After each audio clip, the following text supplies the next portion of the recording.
Oo, kasi kapag yung artista ay sikat, sisikat rin yung politiko.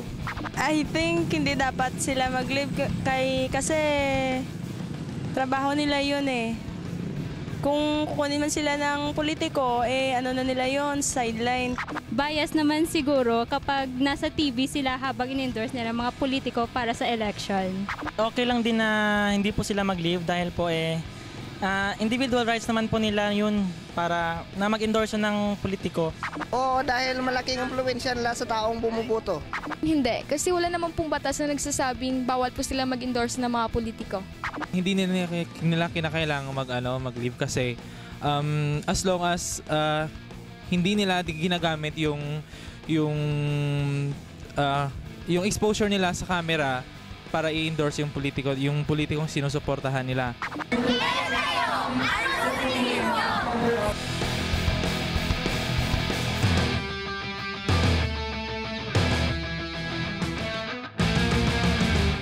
Ang Kabataan Express ay hatid sa inyo ng UNICEF.